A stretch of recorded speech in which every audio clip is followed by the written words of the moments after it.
lundi 20 mars, on est en direct.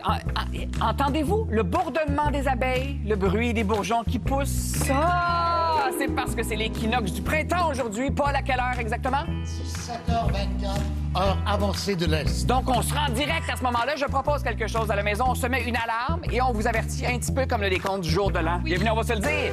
C'est le printemps.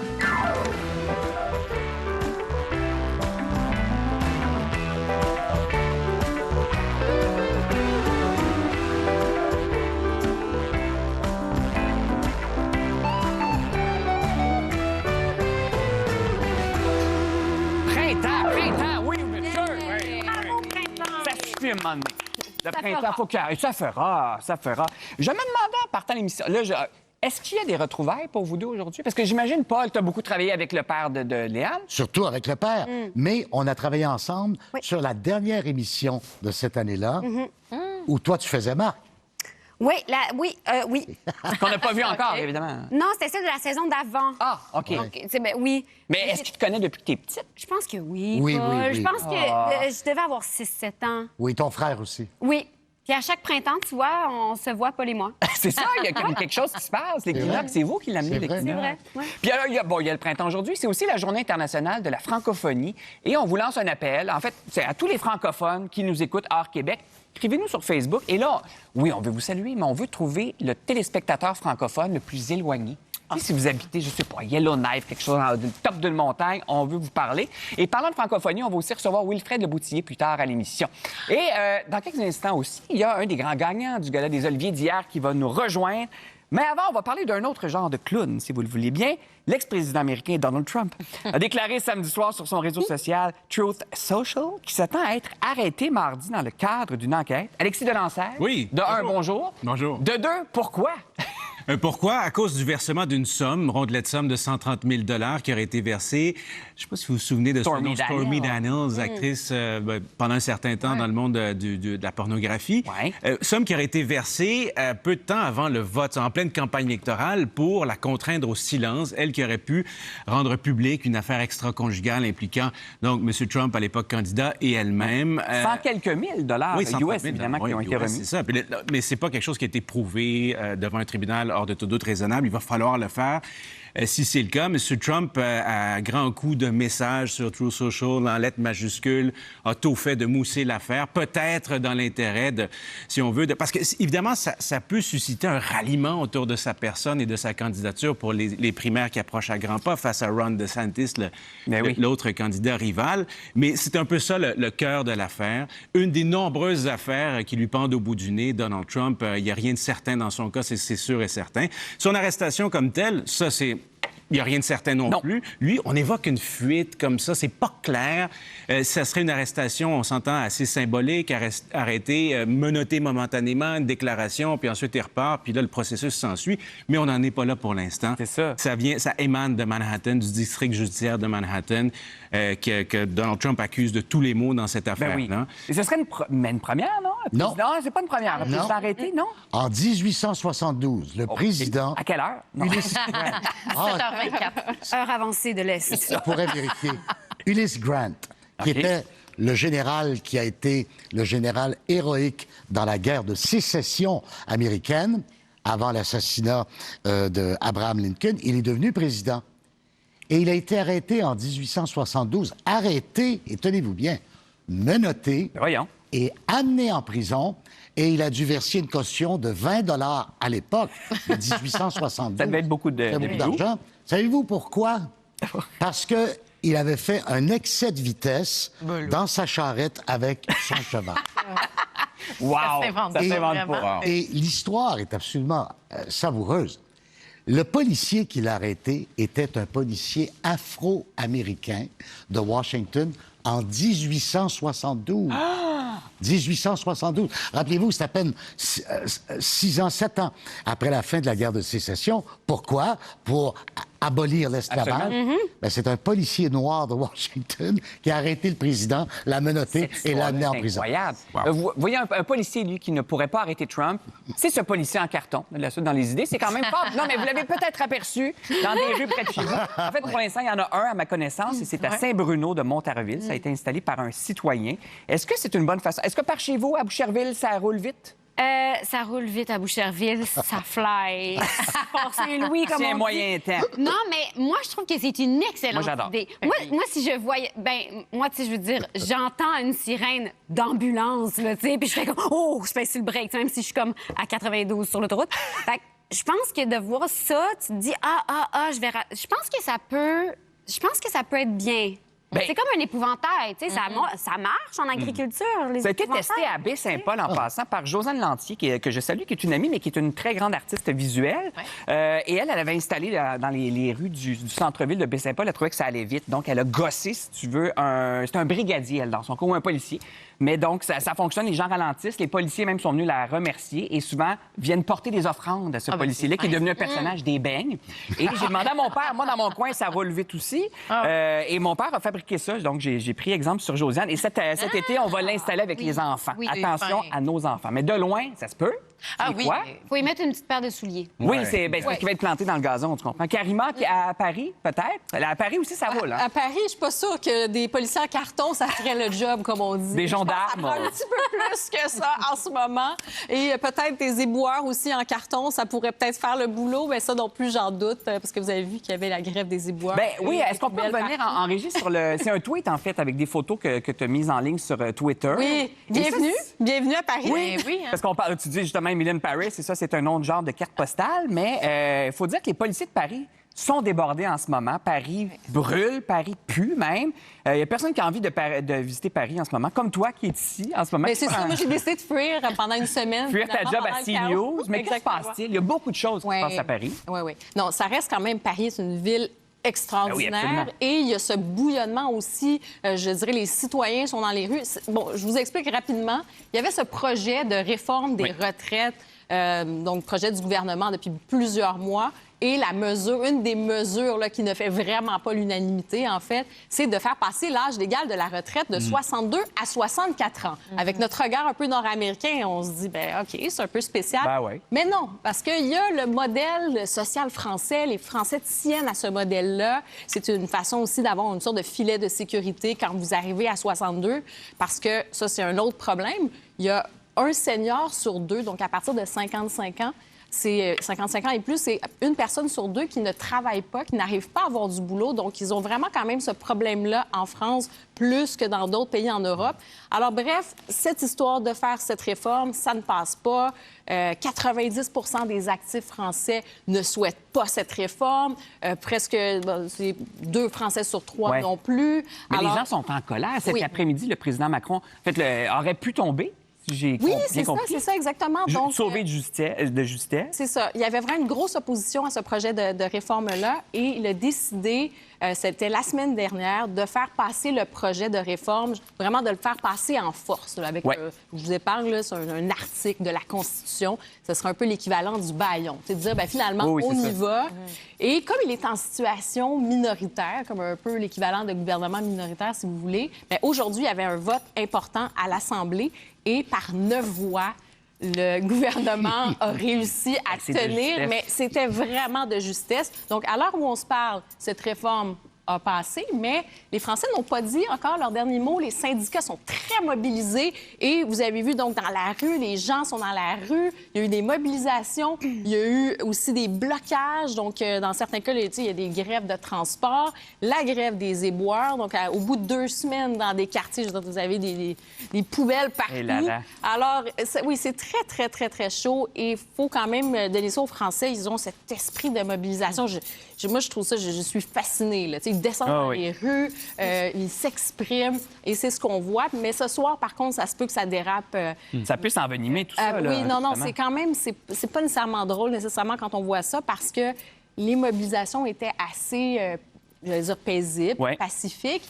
Mais on a vu au cours des derniers jours, ça s'est un peu envenimé. Il y a des situations quand même de violence dans les rues Et c'est un peu ce qu'on voit en ce moment. Donc, Ouais. on est un petit peu sur le qui-vive. Alexis, est-ce que tu suis ça de près, toi? Oui, bien entendu. Mon épisode de mercredi de Ça s'explique va porter là-dessus. Je parle avec Raphaël Bouvier-Auclair. Ouais. Mais je l'ai aussi observé de notre œil ici. À partir d'ici, on avait déjà fait un épisode sur les discussions en cours ici, Ouais. en ce qui concerne l'âge admissible pour toucher la RRQ. Parce que c'est ça, il y a quand même des parallèles à Il y a faire. des parallèles. Je pense C'est là-bas des que- régimes qui sont très, très, très différents. Là-bas, c'est les travailleurs actifs, actuels, Ouais.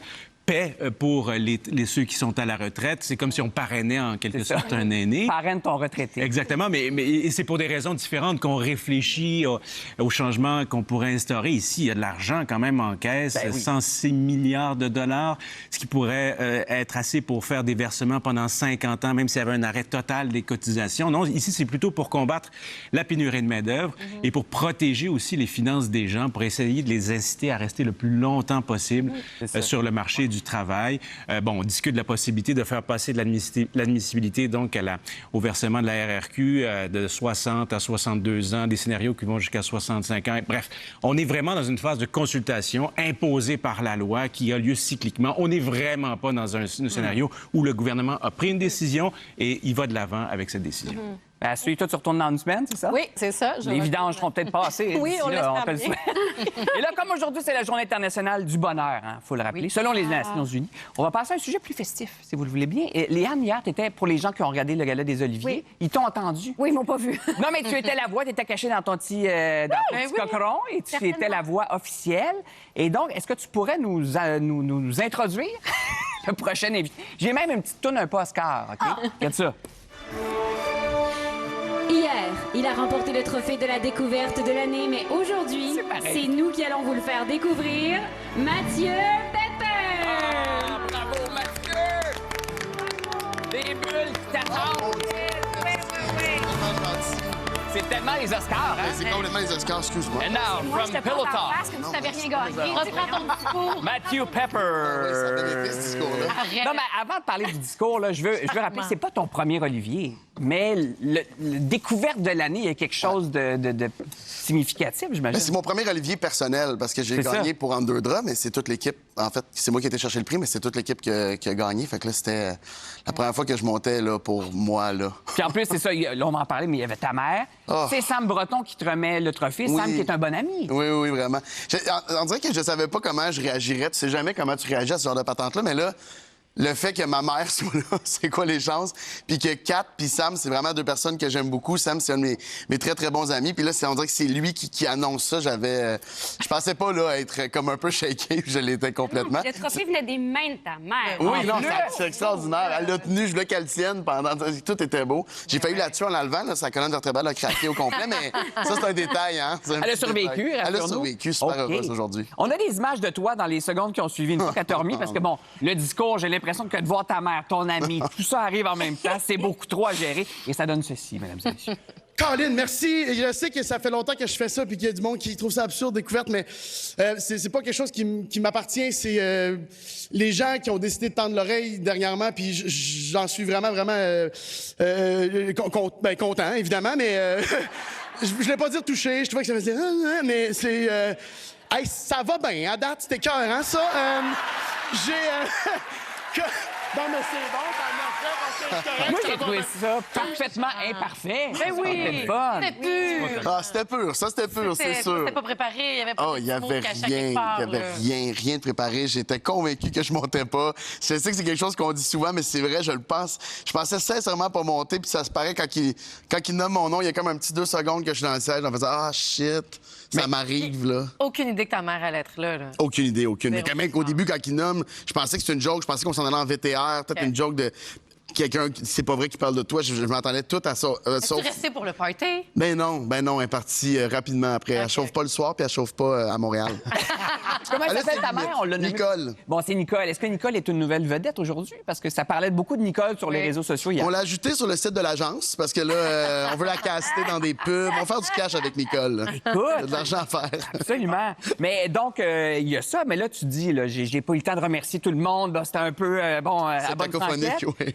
Est-ce qu'il y a des choses que tu veux dire maintenant? Est-ce qu'il y a des Ah, choses mon que tu Dieu, veux remercier? c'est pire parce que là, je vais là, je chicane puis je vais oublier du En monde. plus, qu'il est lendemain de brosse. Ça a fini à quelle heure? Tôt, il était, c'est pas, 11h15, tout le monde était rentré à la maison, je pense. Ah, je là. pensais que voyons. c'était 4 h du matin. Ben C'est oui. peut-être plus ça, oui, c'est peut-être plus ça, mais ça a fini à la banquise. Ah, mon Dieu, à la fin. Hey, ça avait jamais été à la banquise. Ben, à cette heure-là, oui, souvent. Oui, c'est... Non, mais hier, j'ai regretté, j'ai même pas parlé de... Je suis en train de développer mon one-man show en ce moment, puis j'ai même pas parlé de l'équipe de production qui est Chaos Sign, qui m'aide. J'étais avec eux à tous les jours. On se parle, on est en train de prévoir l'annonce de tout ça, puis on dirait que j'ai même pas pensé à les nommer, puis c'est comme le gros projet de mon année. Fait que toute la gang chez Chaos Sign, Véro, Chantal, Louis, Mathieu, la gang, Louis, Elisabeth. Oh, Loulou. Ça va sortir Loulou. cette année? Oui. Ce show-là? À l'automne. Je sais pas si j'ai le droit de dire ça. Oui, à l'automne. On est en train d'essayer de trouver comment l'annoncer, mais comme scoop, tu veux Ben, le c'est faire. pas mal fait. Là, ça aurait été ici à... Ah oui, on va hey, se le c'était dire. une joke. Tout le monde, c'est pas ça que j'ai On n'a annoncé. pas le nom, on n'a pas la fiche. J'ai rien, non, c'est ça. puis J'ai Ben pas de voilà. date, non. Ça fait un Bon, bout de temps que tu fais du rodage aussi. Mais là, tout ça, c'est scrap, tu repars avec Je suis pas du nouveau reparti à matériel, 100 parce que j'avais vraiment envie. Il y a vraiment des numéros dans le spectacle que je faisais juste avant la pandémie que j'étais supposé lancer. Il y avait vraiment des numéros que je me vois pas. refaire. Non, il y a des numéros que je ne voyais pas refaire, mais il y a des numéros que je me voyais pas tasser de mon premier one-man show. Tu sais, un numéro sur mon père, il y a un numéro, il y a des affaires que je suis comme, j'ai envie de prendre la route puis d'aller parler de tout ça. Fait que j'accepte qu'il y a des affaires qui sont un petit peu plus vieilles, mais que j'ai encore du fun. Ouais, non, je les renipe, je les remets pour que je reste, Puis, tu sais, accurate Ah, dedans. Là. quand tu es arrivé chez toi, mettons, hier, là, bon, il y a oui, l'effervescence de la scène, de tout ça. Ouais. Quand tu reviens chez vous avec l'Olivier, avec le travail derrière toi, les années, as-tu eu un petit remercie dans ta tête, un message que tu as fait? Je peux-tu compter quelque chose d'absurde? J'ai pris un Uber pour partir, puis je suis là avec mon trophée, puis il y a quelqu'un qui débarque en premier, puis moi, je continue tout seul mon chemin, et il est au 98.5. Et donc, il est tôt le matin, là, c'est le retour sur l'actualité. Et là, il parle des Oliviers. Ouais. Il nomme Pierre-Yves Desmarais, grand gang de la soirée, découverte de l'année. Matthew Pepper, qui n'était pas tant une découverte pour... Et là, il se met à raconter un peu la soirée que je viens de vivre avec des extraits de moi en entrevue tout de suite après. J'ai mon trophée dans les mains, je suis dans le Uber, puis je suis comme... Qu'est-ce que je suis en train de vivre? Je suis tellement habitué d'entendre cette chronique-là sur quelqu'un d'autre, mais là, c'est moi, j'ai le trophée dans les mains. On dirait un commentaire sur un DVD, le commentaire en direct. Mais vraiment, qui décrit c'est la exactement. soirée au fur et à mesure. Je trouvais que c'était une scène de film et le chauffeur qui s'en contrebalançait en avant. Il n'y avait rien à foutre de comme c'est qui ce gars-là. Mais tu sais, j'ai trouvé ça comme surréaliste. Je suis arrivé chez nous. Puis ça arrête vite, par contre. Tu sais, je sais pas ce que le trophée me fait. J'accorde pas tant d'importance. En tout cas, je sais pas encore. Je vais voir qu'est-ce que ça me fait, mais le trophée, j'ai fini qu'il me fait pas grand-chose, mais le moment d'hier, C'est ça, c'est le cette moment. minute-là, ce 3 minutes-là, ça, c'est... Je suis pas sur le bord d'oublier les yeux de Sam, les yeux de ma mère, le sourire de Kat quand que je monte, puis de me retourner, puis qu'il y ait des pères qui semblaient valider ce choix-là. C'est comme un moment plein de bienveillance. Ah C'est ça oui. que j'ai aimé. moi. C'était doux. Puis je veux juste parler un petit peu de, j'allais dire Pillow Talk. Oui. C'est l'adaptation en anglais, en fait, en 2 draps. Mais ceux qui te suivent sur les réseaux sociaux ont vu dans les derniers jours, t'en as parlé, il y aura une saison 4 tournée Ouais. cet été, mais c'est l'ultime saison. Pourquoi arrêter alors que ça va si bien et qu'on aime ça à ce point-là? J'aimerais ça avoir une réponse très cartésienne, mais c'est au feeling. Je pense vraiment que c'est la bonne décision. Avant qu'on se tanne ou Avant qu'on que- se tanne, avant qu'on tombe dans les sujets récurrents, avant qu'on frappe la même cible encore et encore en changeant juste les sujets de couple, j'ai le feeling que c'est le bon moment. Puis j'ai aussi vraiment envie d'écrire quelque chose d'autre. J'ai envie là, je vais sortir le show, puis après ça, j'ai envie peut-être de me pencher. J'ai déjà une idée qui est en travail, puis j'aimerais ça comme pouvoir mettre du temps Ouais, dessus. c'est ça. Puis j'irai ailleurs aussi. J'irai pas dans le même ton qu'en 2 draps. Fait que c'est pour ça. Puis je suis chanceux, là, Belle était pas super d'accord au début, KO non plus, mais ils ont vraiment fait comme, hey, c'est ça ton feeling, go, on fait Ah ça, oui. puis on enchaîne sur le prochain projet. Mais moi, j'invite les gens parce que, bon, la version française et anglaise aussi, les deux sont sur Crave en Crave, ce moment. ouais. Dans la saison 2, il y aura Adam DiMarco qu'on a vu dans White Lotus. Absolument. Dans la saison 1. Adam Saison DiMarco, 1. oui, dans saison 1. Ça, saison 1, exact. Ouais, de Pillow exactement. Talk. Wow. Pillow Talk, c'est un bon titre. Pillow Talk, ah, ben c'est moi qui l'ai trouvé. Ah, bravo. Ah ouais, mais j'ai proposé des trucs. Bravo. Non, je suis bien fier, ouais. Merci, Mathieu. Bravo encore. Merci tellement. Bravo. Non, ça mérite... Et je réserve d'autres applaudissements aussi. Je veux lever mon chapeau à Audrey Rousseau, qui est une de nos idéatrices ici sur l'émission, qui a remporté l'Olivier hier. Bien, ils étaient 3, mais pour le balado, les pires moments de l'histoire, disponible sur Radio-Canada. Théories les plus plausibles. Le détournement volontaire par un des 2 pilotes dans un but suicidaire. Oui, c'est ça, exact. On l'a vu dans le passé Oui. récent. J'ai vu ça. C'est arrivé, malheureusement. C'est horrible, mais on l'a vu dans le passé. Mais ils n'ont rien retrouvé pratiquement. Pratiquement rien, mais t'as raison, Marie-Josée, c'est incroyable. On a montré des images de plage sur une île de la Réunion, au Mozambique, en Tanzanie. Donc, c'est débris-là auraient dérivé dans l'océan Indien jusqu'à la côte est africaine.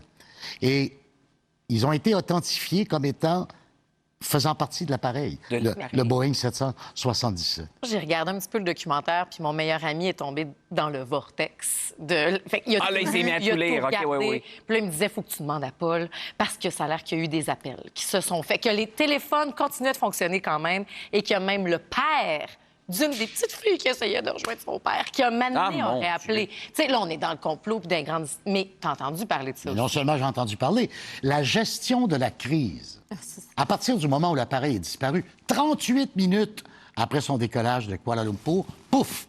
Plus rien. Il est dans le néant, le néant. Et on est en 2014. Il y a des satellites, il y a des transpondeurs. L'avion disparaît.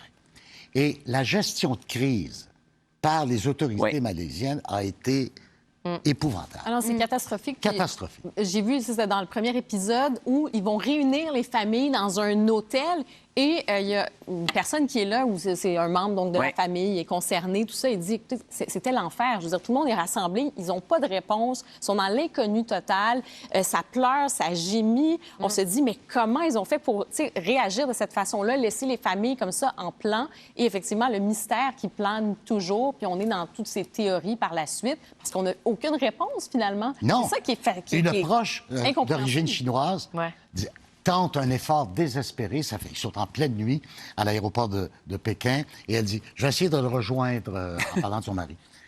Et c'est là que ça glace le sang. C'est qu'elle entend une sonnerie.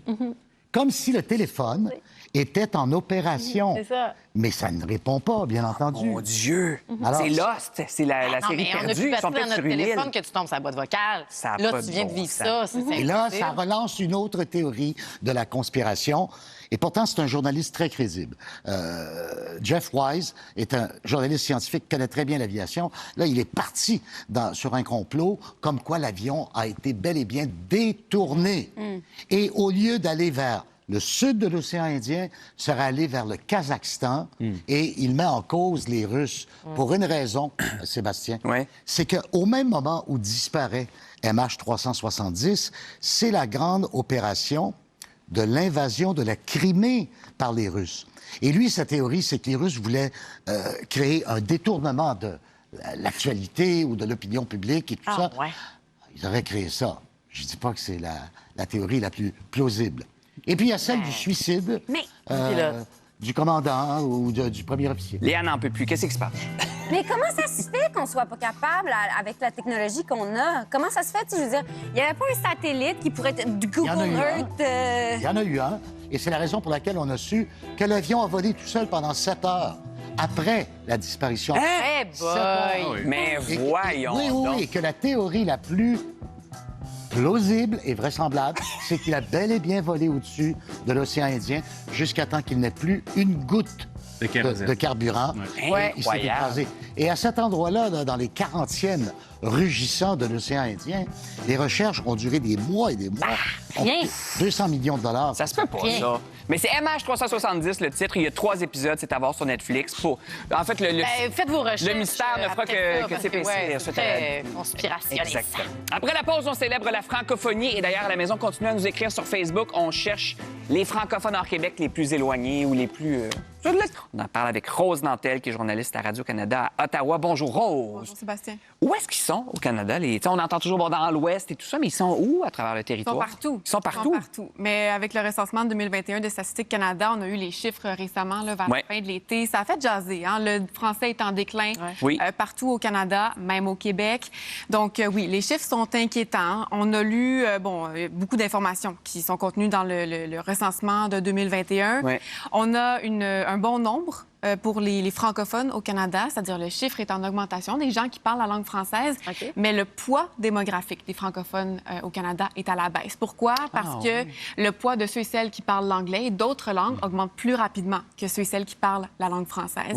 Donc, on a des chiffres différents, mais le fait est que le poids démographique du français, des gens qui parlent français au Canada, est à la baisse. Mais là, on a sondé notre public. On veut savoir d'où vous venez, où est-ce que vous habitez, si vous êtes francophone. Marie Gaumont dit « Je vous écoute de Bourget, en Ontario. » Sylvie Duchesneau, je suis à Halifax. Bonjour Sylvie. Rosaline Thériault, j'habite à Edmundston, au Nouveau-Brunswick. Il y a Francine Lessard qui nous écoute de... Ça, je connais pas. Kapuskasing, Ontario. Dans le nord de l'Ontario.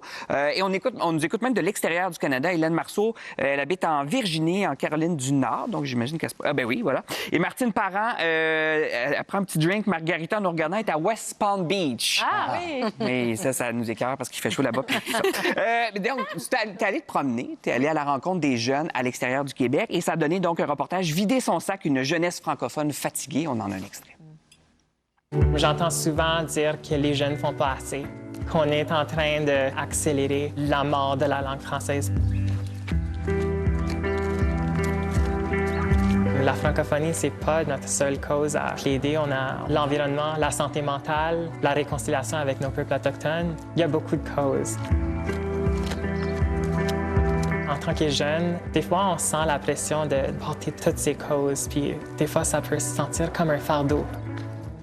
C'est ça, quand on regarde le reportage, c'est ce qui ressort. La pression, c'est un fardeau, parce que justement, le jeune ici en question le dit. Ils ont tellement de causes maintenant, pourquoi celui-là devrait être plus important que les autres? Oui, bien, la survie de la langue française, c'est une cause qui est très importante pour les jeunes d'aujourd'hui, mais ils se battent d'une manière différente que les gens précédents, les jeunes qui les ont précédés avant de devenir plus vieux. Donc, les jeunes d'aujourd'hui ont une réalité différente des jeunes d'hier et ben ils font face à plusieurs combats, dont l'environnement, par exemple. La cause environnementale est très, très, très importante pour les jeunes, la santé de la planète Terre. Donc, le nombre de causes commence à s'accumuler sur les épaules des jeunes. On parle de l'environnement, la survie de la langue française, l'équité salariale, par exemple. Donc, tout ça, ils le portent sur leurs épaules et la fatigue commence à s'installer. Est-ce que c'est quelque chose pendant l'adolescence, pendant la jeunesse, où est-ce que tu veux faire comme tout le monde, très village global, puis tu retournes peut-être à tes racines et à ta fierté, peut-être plus comme un jeune adulte ou à l'âge adulte, là, tu fais non, tu as une conscience, une responsabilité plus grande? Bien, ça dépend vraiment des jeunes. Il y a une jeune fille dans notre documentaire, elle s'appelle Janie Moyen. Elle, à l'âge de 14 ans, elle est devenue un des visages de la communauté fransaskoise, la communauté francophone de la Saskatchewan. Et donc, pendant des années, elle a participé à des événements, elle a pris part à des activités. Elle était vraiment la jeune fransaskoise. Janie la fransaskoise. C'est comme ça qu'on la connaissait beaucoup. Puis, bien, tranquillement, pas vite, à force d'être le visage d'une communauté aussi jeune puis d'avoir autant de responsabilités sur les épaules, bien, ça commence à peser. Elle l'a dit dans le documentaire. Tranquillement, pas vite, ce poids-là m'a fait perdre le goût d'être francophone, m'a fait perdre le plaisir d'être francophone. Et puis, bien, suite à ça, l'engagement pour la cause est ébranlé. Là, aujourd'hui, Janie est complètement épuisée. Elle a décidé de ralentir la cadence. Elle prend un pas de recul. Par contre, elle voit personne qui est prête à reprendre le flambeau. Comment est perçu, Karima, je suis curieux, mais ce combat-là que mènent les jeunes ici et les francophones, en fait, en France, en Europe, dans le reste de la francophonie? Bien, honnêtement, je pense qu'il y a, sur l'aspect de la francophonie, il y a quelque chose d'important, mais eux, ils vont être peut-être plus connectés aussi avec l'Afrique. Ils ont une curiosité pour le Québec. Moi, je suis en France, j'habite à Paris maintenant. Il y a cette curiosité pour le Québec. Puis des fois, ils nous disent « Ah oui, vraiment, vous vous battez pour... » Il y a des mots, nous, des fois, on va utiliser des anglicismes beaucoup dans la langue de communication, le marketing. Tu vois, plein d'anglicismes. Mon Dieu, on est quand même en France, à Paris, alors qu'ici, bien, on va avoir ce souci de trouver le mot en français, puis on va avoir ces lois aussi dans l'affichage. Mais il y a cette curiosité et c'est vraiment, on dit le cliché un peu les cousins, mais il y a quand même cette curiosité. Mais ça dépasse quand même le Québec. Ça dépasse quand même, on s'intéresser effectivement à l'Afrique, comme je le disais. Mais moi, quand j'ai écouté votre documentaire, sincèrement, j'étais frappée parce que c'est un combat, c'est ça qu'on voit, c'est une lutte, c'est un combat pour ne pas justement être complètement assimilé par langue anglaise, même si dans le documentaire, vous dites non, la langue anglaise, c'est pas une menace, mais dans les faits, ils se battent contre quoi? Ça commence très jeune. On voit des parents qui cherchent d'avoir une place en garderie, dans une garderie francophone, parce qu'ils se disent vraiment, je veux transmettre ça, je veux déjà, pour le point de départ, transmettre cette langue. Donc, on voit que c'est très compliqué et ça m'a bouleversée, moi, quand Janie dit c'est-tu ça, être francophone? C'est-tu lutter tout le temps? Oui, puis se buter contre une communauté anglophone qui ne comprend pas ce combat-là. Quand j'ai vécu à Edmonton, c'est ça, les anglophones nous disaient, oui, mais le tagalog est plus parlé que le français. Pourquoi le bilinguisme serait justifié? Alors, c'est vraiment complexe pour les francophones. Et comment est-ce qu'ils se battent? Parce que, à l'époque, tu parlais des anciennes générations. On le sait, c'était par la culture, beaucoup par la musique. On écrivait en français, tout ça. Bon, il y avait des rassemblements. Maintenant, c'est les réseaux sociaux. Comment est-ce qu'on se bat? Bien, c'est certain que les réseaux sociaux, le web, c'est une manière de se battre parmi tant d'autres. Hein. Mais il y a beaucoup de jeunes à qui on a parlé dans le cadre du documentaire qui le précisent et ils abondent dans le même sens. Hein. Ouais. C'est en vivant en français qu'on contribue à sa pérennité. Okay. C'est en parlant en français à la maison avec les amis. C'est en étudiant en français, en faisant le choix de vivre en français. C'est des jeunes qui sont remplis de détermination. Ah oui, courage. incroyable. On le voit dans la manière dont ils s'expriment, on le voit dans leurs yeux, dans la manière dont ils se confient, parce que c'est ça qu'ils sont faits. Ils sont très touchés aussi en se confiant dans le documentaire. Ben oui, puis donc c'est un combat quotidien qu'on fait de différentes manières, tu sais. Puis oui, les réseaux sociaux, le web, ça fait partie de leur combat. Des fois, c'est, comme Janie l'a si bien mentionné, des fois, c'est de partager la définition du mot françaisquois, qui est francophone de la Saskatchewan, en ligne. Puis comme ça, on conscientise, on sensibilise tranquillement pas vite les gens autour de soi. Il faut regarder le Ils aiment reportage le aussi. français. Ils Oui, aiment absolument. ça. J'ai trouvé ça vraiment beau de voir ça. Je me disais, hey, au Québec, tu sais, on vit en français, mais je trouve qu'il n'y a pas nécessairement cette espèce d'amour. Puis, tu sais, il y a souvent le petit débat sur le franglais, puis tout ça, puis on est donc content d'avoir du franglais, mais je trouvais que au contraire, c'était beau, tu sais, dire non, regarde, faut comme se battre pour ça, puis c'est à travers le théâtre, la littérature, juste vivre nos activités, même sportives ou quoi que ce soit. Je trouvais ça beau, cet amour-là de la langue. Mais il faut voir le reportage aussi pour voir à quel point c'est fragile, tout ça, et à quel point le combat n'est pas terminé. Donc, ça s'intitule « Vider son sac, une jeunesse francophone fatiguée ». Plusieurs diffusions se seront présentées, entre autres, sur ICI Télé ce soir à 18h30, partout au pays, sauf à Montréal. Mercredi, 13h30, et en rattrapage aussi sur ICI-tout.tv. Merci beaucoup, Rose. Merci. Bon retour à Ottawa. Est-ce que TikTok pose un réel danger? Est-ce que c'est possible que l'application soit interdite partout dans le monde? La réponse au retour. Moins de données que les plateformes externes. La différence, c'est qu'il y a ce soupçon que le Parti communiste chinois pourrait, pour toutes sortes de raisons, avoir accès à ces données-là de façon directe sur commande, parce que ByteDance, la compagnie, la maison mère, si on veut, de TikTok, est soumise, comme les autres compagnies de Big Tech en Chine, à cette loi votée en 2017 qui leur ordonne de soumettre de fournir les données personnelles qu'ils récoltent à l'État central chinois à sa demande. Mais toutes ces plateformes-là auxquelles on peut penser, Facebook et autres, fonctionnent selon le même modèle d'affaires, la récolte de vos données personnelles. Et c'est là où la grande différence se situe. C'est la dimension géopolitique et politique des choses, parce qu'autrement, il n'y a pas une différence énorme. Il y a eu des précédents où, effectivement, le magazine Forbes et d'autres médias ont pu mettre la main sur des preuves qui ont indiqué que des employés de ByteDance, dans certains cas, ont suivi la géolocalisation de certaines personnes, notamment des journalistes qui fouillaient le dossier TikTok et ont pu avoir accès aussi à des données personnelles de certains citoyens américains. Mais au-delà de ça, on ne sait pas grand-chose. On sait que TikTok se défend en disant, bien, nous, on emmagasine vos données personnelles, là, pour ce qui est des Occidentaux, en dehors de la Chine, dans des serveurs en Amérique du Nord ou en Asie. Il n'y a pas de danger. Il n'y a pas de preuve irréfutable qui a été présentée qui pourrait nous permettre de dire, là, de façon sans équivoque, là, que TikTok est plus dangereux qu'une autre plateforme. Est-ce qu'on ferme toutes? Pardon? Est-ce qu'on ferme toutes puis on repart Toutes au nos vieux comptes. téléphone? Parce qu'ils vont savoir que pour d'autres raisons, ça serait peut-être une bonne idée. Non, mais ils vont géolocaliser. Ils vont savoir que tu étais aux Oliviers hier, à la salle Pierre-Mercure. Dans le petit cubicule en arrière. Ils vont connaître ton adresse à Boucherville. Oui, est-ce qu'elle est allée à la banquise? Est-ce que tu es allé à la banquise après la soirée? Sans façon, Paul, malheureusement. Bon, savoir où tu couché. fais ton épicerie, imagine. J'alterne. Mais non, mais moi, ce que je me demande, c'est que je pense que les gens, on a comme une... C'est difficile de comprendre exactement ce danger-là parce que notre tête va pas... Tu sais, quand on dit données personnelles, comme dit Paul, tu fais « Ah, ben c'est quoi? Ils vont rien voir, j'ai rien à cacher. » Mais je pense que c'est là qu'on n'est pas en train d'être capable de mesurer réellement. On pense individuellement, mais je pense qu'on peut être peut-être certains morceaux d'un casse-tête qui sont en train de mettre sur la table. Puis, peut-être qu'à un moment donné, c'est toi qui as la réponse à ce casse-tête-là ou pas. Jamais, mais... Déjà, par principe, on pourrait s'y opposer, mais si vous êtes gravité de près ou de loin d'une industrie qui pourrait être importante ou aux yeux de Pékin, bref. Mais je pense que l'emphase ou l'accent doit être surtout mis sur le fait qu'on a un certain contrôle sur l'accès à ces données-là. On peut, sur les téléphones Apple ou Android, dire non à TikTok pour ce qui est de l'accès à certains éléments.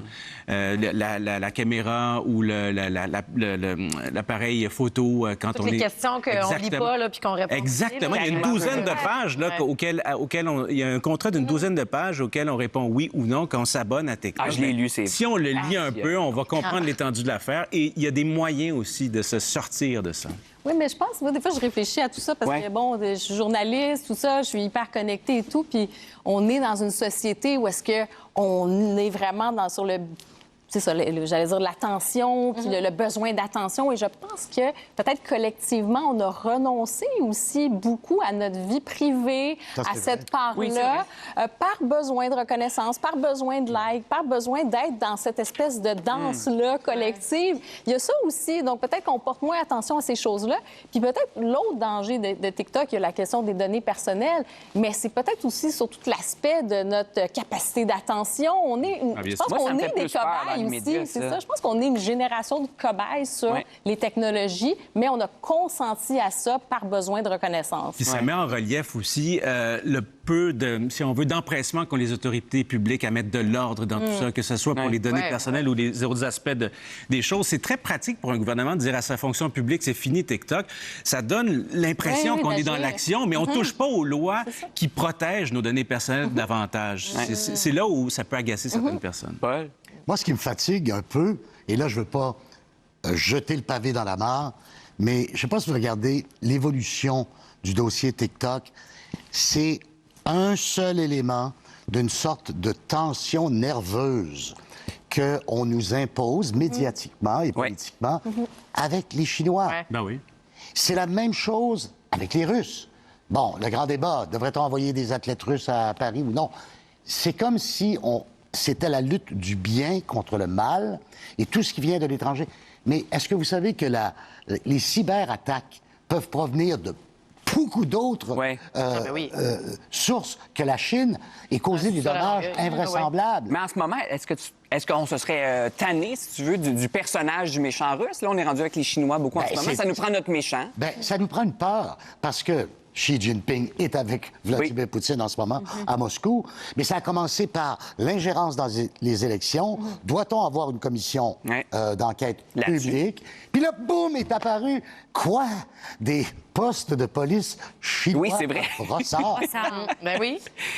J'imaginais Bob Gratton dans À Brossard! Les postes chinois. Oui, mais là, ça fait des ravages partout parce que là, j'ai parlé des fonctionnaires du provincial et du fédéral. On a aussi retiré TikTok des téléphones des employés de la dizaine d'établissements du réseau de l'Université du Québec et des cégeps. Ceux des employés d'organismes publics, la STM, Hydro-Québec, Investissement Québec. Mais nous, c'est ça, on s'expose toujours pour le moment. Comme tu dis, on a un peu signé ce contrat-là. Et toi, tu compares ça, les réseaux sociaux, avec la scie mécanique, la chaîne, ça? C'est comme une image? Oui. Oui, bien, en fait... Moi, j'aime ton image. Mais c'est-à-dire que... Parce que, tu sais, c'est un outil, là. Je veux dire, on l'utilise... Ben, pas moi, parce que j'ai pas TikTok. Mais vous l'utilisez. On les utilise, ces outils-là, puis je fais... Un outil, une chainsaw, n'importe quelle arme blanche, en fait, dans les mains de quelqu'un de bienveillant et d'intelligent, c'est un outil. Et ça fait avancer les choses. Et ça peut créer des magnifiques affaires. Mais dans les mains de quelqu'un de malveillant, c'est une arme de destruction vilaine. Là. Et de désinformation. Et si on n'est pas sur TikTok pour contrer la désinformation, qu'est-ce qui va prendre toute la place? La désinformation. Puis là, on est en train de perdre ceux qui amenaient de la crédibilité, là. Comme qui? Ah, ben oui, absolument. On est père. Puis toute la patente. Fait que là, on va juste être avec la raconte. On ferme tout. On ferme tout. OK, parfait. Sonnez tambours et trompettes, mesdames et messieurs, après la pause. On reçoit Wilfred Leboutier. On retourne au code morse.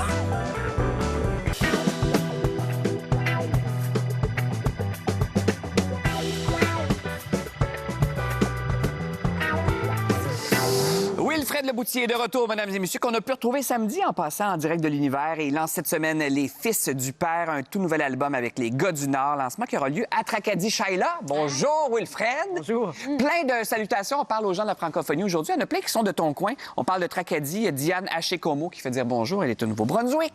Josette Cormier, je suis de Petit Rocher. C'est où, ça, Nouveau-Brunswick? Petit Rocher, c'est... t'as Caraquette, qui est comme au nord-est. T'as Tracadie, qui est un petit peu plus au sud. Puis Petit Rocher, c'est comme une heure et quart de Tracadie. C'est juste à côté de Bathurst. OK. J'ai comme passé par tout un chemin. Hein. J'ai quasiment tout nommé.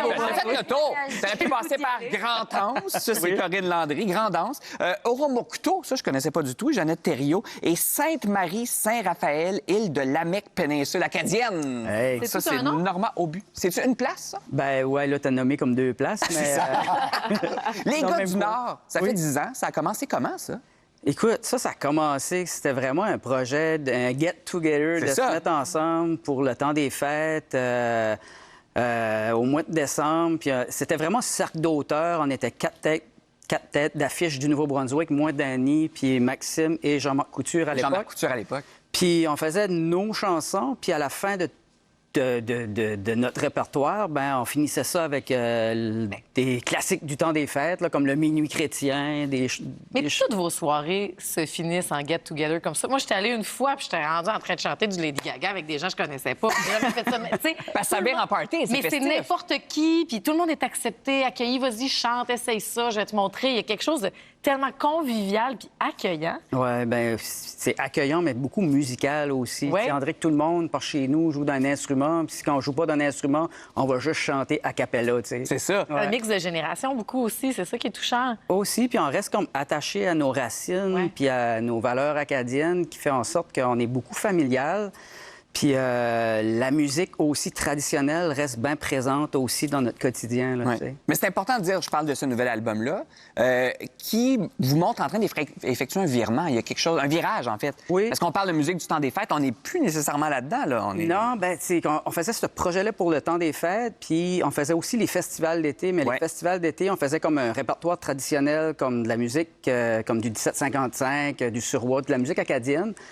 Puis là, on s'est dit, ça serait le fun. On est tous des gars qui écoutent de la musique. Ça fait que ça serait le fun de faire vraiment un projet qu'on a vraiment écrit, qui est vraiment nos chansons, nous autres, nos histoires qu'on veut raconter. Ça fait que là, on est arrivé avec ce projet-là 10 ans plus tard. Mais là, au lieu de juste se concentrer sur le temps des fêtes, on s'est dit, regarde, on met toutes nos carrières solo sur pause, puis on se consacre à ce projet-là pour la prochaine année. Tu sais. Puis on parlait de l'importance du français tout à l'heure. À quel point, pour toi, c'est important de chanter en français? Ah, ben écoute, c'est... Moi, de toute façon, même si je voudrais chanter en anglais, je parle juste en français. Déjà, ça aide. Mais écoute, nous autres, c'est drôle parce que moi, je suis de la péninsule acadienne. Puis même si que je suis du Nouveau-Brunswick, les gens, ils pensent souvent que je suis bilingue ou que je parle en anglais. Puis moi, je suis un assimilé dans le sens que moi, ma grand-mère était une Mi'kmaq. Puis mon grand-père était un Drysdale. Écoute. Puis nous autres, dans la péninsule acadienne, on est les seuls qu'on peut dire, en Amérique du Nord, qui a assimilé des anglophones. T'sais, chez nous, il y a des Maigras qui parlent... des Maigras, des McAuckland, des Ferguson, des Wade, des Mi'kmaq. Il y a plein de noms anglophones, mais qui est des francophones aujourd'hui, tu sais. As-tu l'impression un peu de retrouver l'Acadie partout où tu te produis? Là, tu vois, t'arrives ici aujourd'hui, puis les gens nous écrivent de l'Acadie, là, tu sais. J'ai l'impression que ça te suit partout, peu importe où tu t'en vas. Ben oui. Ben tu sais, j'ai tout le temps été fier de mes racines. Puis, tu sais, c'est de quoi qui...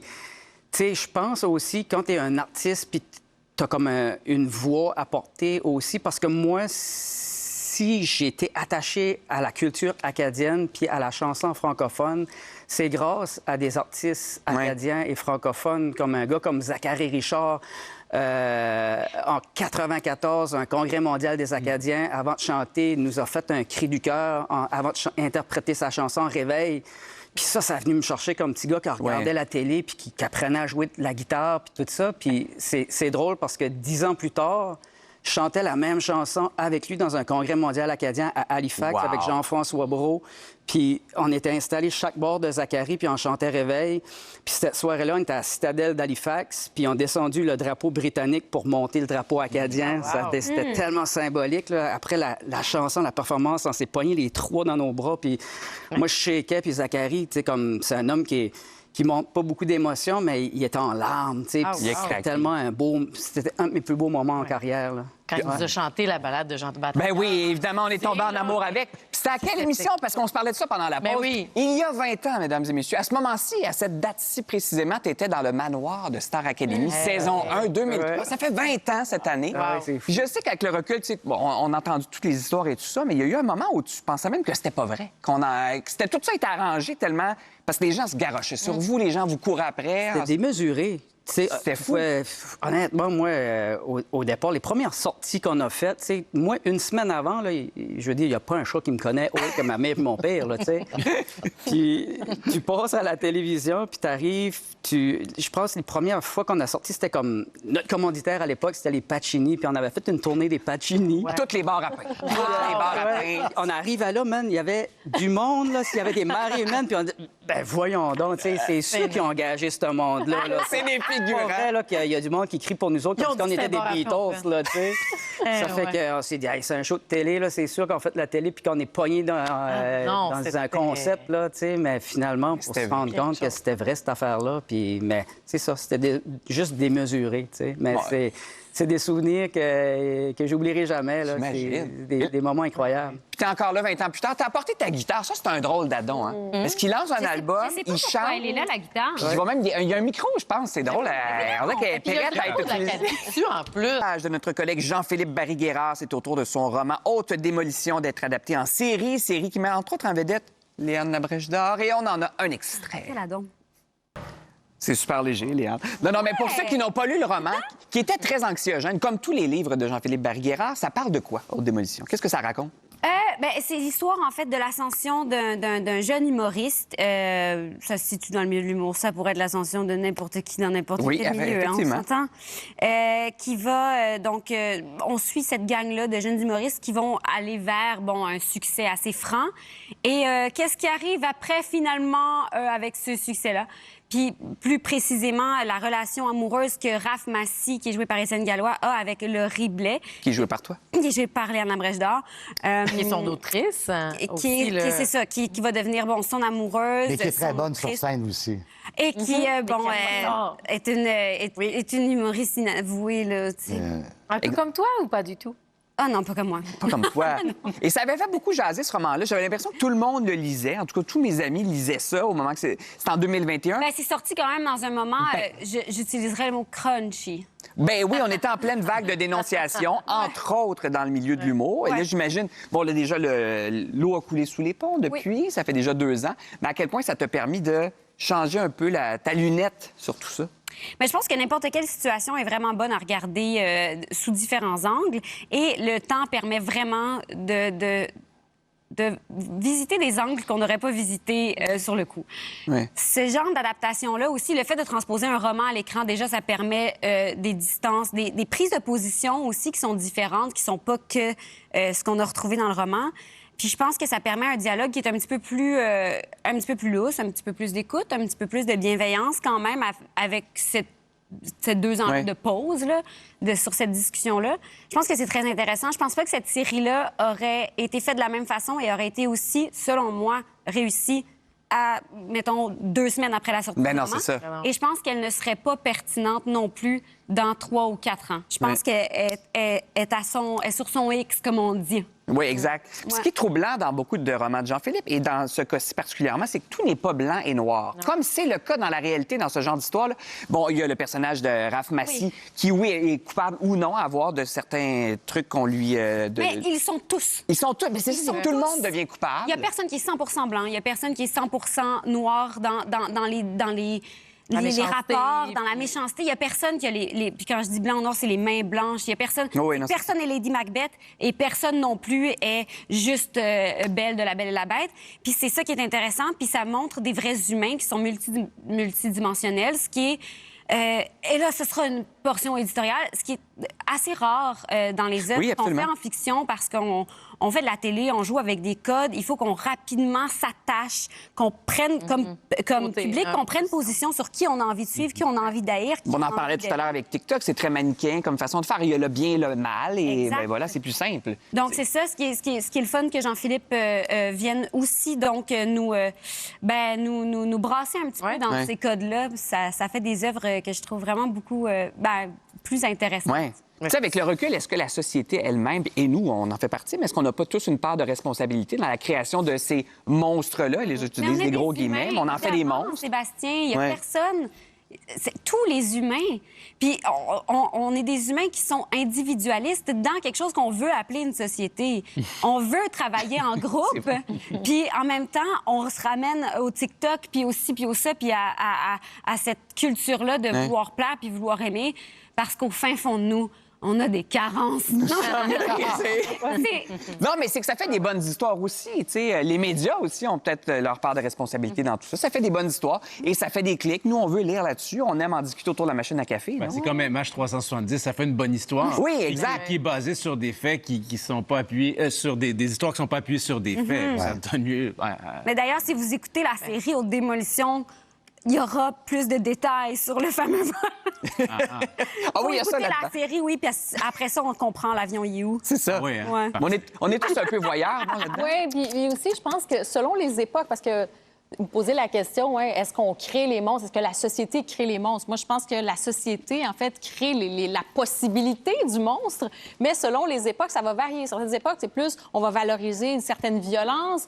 Dans d'autres cas, ça va être certains milieux. Est-ce qu'il y a une manipulation? Est-ce qu'il y a la loi du silence dans certains cas? Parce que il y a des gens qui vont vouloir progresser d'une certaine façon. L'argent, la reconnaissance, le succès. Bon, là, on est dans l'environnement très jeune aussi, milieu de l'humour, de la compétition. Donc, il y a tout ça ensemble. Donc, chaque époque, je pense que a des prédispositions pour créer des monstres. Mais c'est toujours qui raconte l'histoire aussi, tu sais. Oui, puis quand on allume sur quelque chose, bien là, on y va la pédale au fond, puis des fois, on prend même pas le temps de réfléchir. Attendez, là, où est-ce qu'on se situe? Et c'est justement, tu le disais, avec le temps, là, on s'est un peu... tous fait une tête, on est prêt à regarder autre chose, on est moins à vif, là, qu'il faut faire quelque chose tout de suite. Mais attendons, tu sais, on n'a plus le temps d'avoir cette zone grise-là, il faut avoir une opinion. 7 secondes, il faut déjà répondre. Moi, je pense ça. Hey, attends, là, wow. Ce qui est dommage, c'est quand on se permet pas, nous, individuellement et collectivement, d'évoluer dans cette opinion-là. Puis ça se fait dans des affaires comme ça, mais ça se fait aussi quand on regarde des manuels scolaires. On devrait des fois mettre un peu à jour. Tu sais, il y a comme des affaires comme ça. Des fois, tu fais... Ça mérite un peu des relectures puis de repasser avec le temps. De changer nos vérités aussi. Oui, c'est ça. D'avoir l'humilité, des fois, de changer. Absolument. Et aussi de prendre les responsabilités, parce que des fois, on met la faute toujours de « Ah, c'est la société, c'est ci, c'est ça ». On fabrique peut-être des monstres, mais tout le monde ne devient pas un monstre. Donc, il y a une part de responsabilité, heureusement. Oui, absolument. Mais c'est à voir, tu vois, ça crée des discussions, cette série-là. C'est à voir et à relire aussi, mais donc, Haute Démolition, la version livre, et sinon, si vous voulez la version télé, ça se passe sur Série Plus. C'est un livre audio sur audio. Et voilà, lu par Jean-Philippe Barguera. Non, par Kim Despatie. Ah, par Kim Despatie, mais voilà. Bon, qu'est-ce qui est pire? Est-ce que c'est de dire souvent « fait que » ou « du coup ». Fait que on va vous dire ça après la pause. Du coup, Demandez à pourquoi on se retourne dans Karima?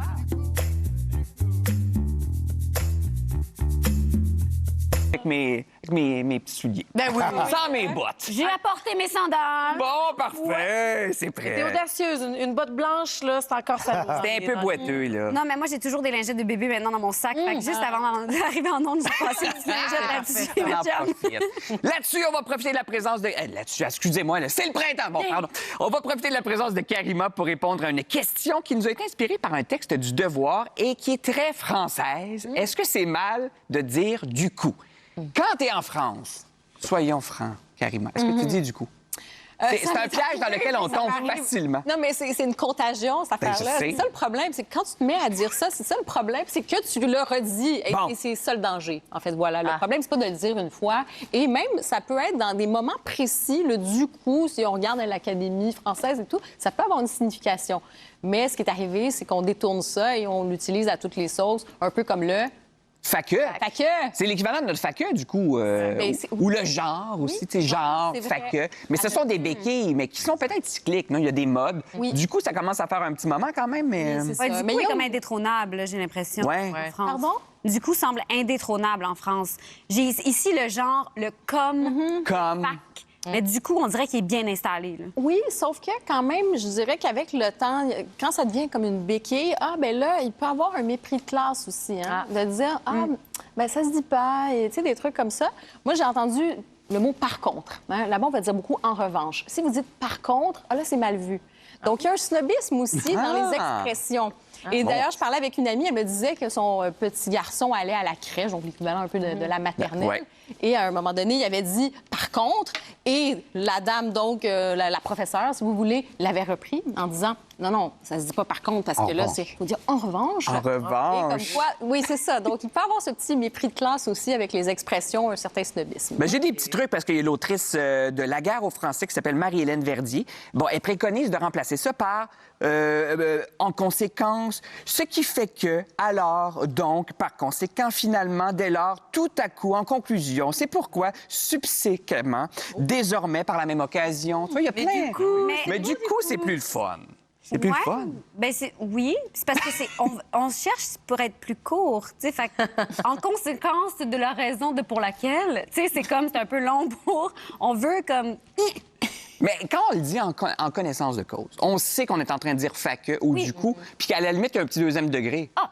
Bon. Moi, j'accepte, j'adore. Bon. L'utilisation qui peut être appropriée. Voilà. Oui, exact, Paul. J'aime beaucoup du coup, mais je vais raconter une petite anecdote rapidement.